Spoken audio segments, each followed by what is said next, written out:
আপনি কি স্থায়ী কর্মজীবন চান নাকি অস্থায়ীভাবে কর্মজীবন চালিয়ে যেতে চান? দেখুন, স্থায়ী এবং কি অস্থায়ীর মধ্যে পার্থক্য হলো এটি। যারা প্রবাসে আছেন তারা হলো অস্থায়ী। টুডে টুমরো তার কর্ম চলে যেতে পারে যেকোনো সময়। আর যারা বাংলাদেশের যেকোনো ধরনের বিজনেসের সাথে জড়িত আছে বা তার সরকারি বেসরকারি যেকোনো জবের সাথে জড়িত আছে সেটাকে বলা হয় স্থায়ী। আমি অস্থায়ী বা স্থায়ীর ব্যাখ্যাটা দিব আপনাদেরকে।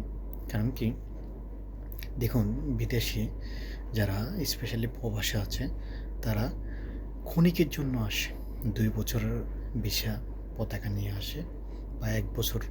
এরপরে কোম্পানি যদি তাকে রাখে রাখলো, না রাখলে সে আবার দেশে চলে যেতে হবে। এটা অস্থায়ী। আর আপনি যদি বাংলাদেশে যেকোনো সরকারি বা বেসরকারি বা ব্যবসা প্রতিষ্ঠান চালিয়ে যান সেটা দীর্ঘমেয়াদী হবে। সো আপনি চুজ করেন আপনি স্থায়ীটা নেবেন নাকি অস্থায়ীটা নেবেন। আমার মনে হয় আপনার লাইফে সবচেয়ে ভালো ডিসিশন হবে আপনি স্থায়ীটা নেন, সেটাই হবে ভালো।